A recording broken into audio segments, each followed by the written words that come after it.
Wolves 1, Villa 0. Nice reaction and bounce back by Wolves after a humiliating defeat last week. But again, just did the job they needed to do. It wasn't a pretty performance, wasn't an iconic performance by Wolves, but like I said, just got the job done. Nice early goal, and when you're at Molineux, I had full faith going into this game. You know, we've got a good record against Villa. I just felt that, you know, if we could get that early goal, which we have done in the victories against Brentford, against Chelsea, against Palace, you know, we will get the job done, and that's what happened again today. A couple of changes from the lineup. We did see Sarr keep his place. Toti Gomes coming in back at left back, Semedo at right back with Dawson and Kilman as the centre backs. Neves and Lamina staying in the midfield with Núñez, Cunha, Neto and Diego Costa. And Wolves, like I said, couldn't get off to a much better start, really. Corner kick comes in.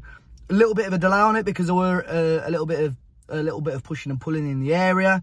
Big shouts again as the ball came in for a penalty, but it doesn't matter because Toti Gomes at the back post with a fantastic header off the underside of the bar and in. And a really good goal. And great for Toti to grab a goal as well. You know, he's had real improvement.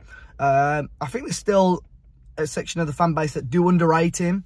We had a discussion about him on our podcast a couple of weeks ago, and the other guys didn't seem to rate him. I felt on the ball, although at times he is a little bit shaky, but on the ball I think he has got a little bit of skill about him, a little bit of composure about him, and I think he fully deserved that goal today. And to be fair, Wolves, we didn't create too much after that. I think what we just lacked a little bit going forward, mainly in the first half, was just that little bit of composure and probably confidence with our attack going forward, because there were certain times where Costa or the wide players would find themselves in some good room and good spaces, and almost the midfielders or the wide players on the ball just didn't trust themselves to play that ball and play that risky pass. I felt Emi Martinez did quite well in that, because he's the definition of a sweeper keeper today. Literally stood on the edge of his area, so whenever Wolves were getting in behind and getting half decent through balls away, Emi Martinez was there to sort of collect that. We very rarely tested him throughout the rest of the game. We had a couple of opportunities. First half, Cunha tested him with a half-decent, I say tested him, it went over the bar actually, a half-decent volley over the bar. Villa had their own chances as well. I felt they were getting a little bit of joy down there, left-hand side, our right-hand side. I felt Semedo and Núñez, it took a while for them to grow into the game. Núñez in particular just, at times, just didn't seem bothered or like he wanted to be there, waving his arms in the air. There was a couple of balls in. Ollie Watkins had a point-blank header that was saved. Jose Sarr had to make one or two decent stops, which was nice to see a reaction from him after a really poor result and performance from the overall team last week as well. But yeah, it was nice to hold on at half-time to go in 1-0 up. Second half, you would expect the same again. Wolves just sit that little bit deeper and frustrate Villa. But we started off quite brightly. We had our own chances.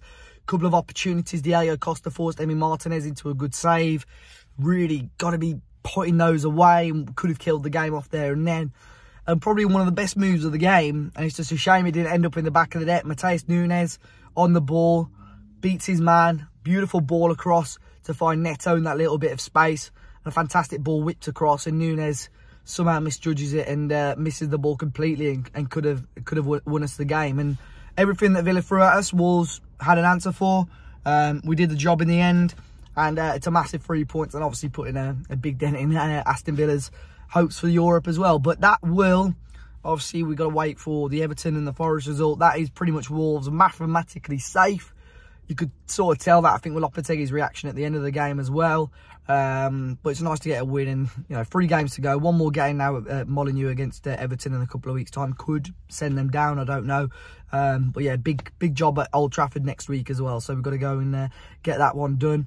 Nice to have the result and not moan too much about Atwell. Again, it was a game of two halves for Stuart Atwell. I thought he was too whistle happy in the first half. There was a couple of times where we sort of found ourselves through on goal, and he pulled the game back. Just every time somebody won the ball, he felt there was a foul. I think he was being very, very soft. Second half, he let the game run a little bit. I think that's where Diego Costa's chance came from, one of those sort of situations. But a really big 3 points of Wolves and a good reaction. I felt Villa probably were going to come into this thinking Wolves are going to be really, really fragile. But it was just key that we got something out of today. And it's 3 points. So, fantastic bank holiday weekend, hopefully for you all. Be sure to hit the like button, subscribe to the channel. Let me know your thoughts in the comment section down below, guys. And I'll catch you all very, very soon.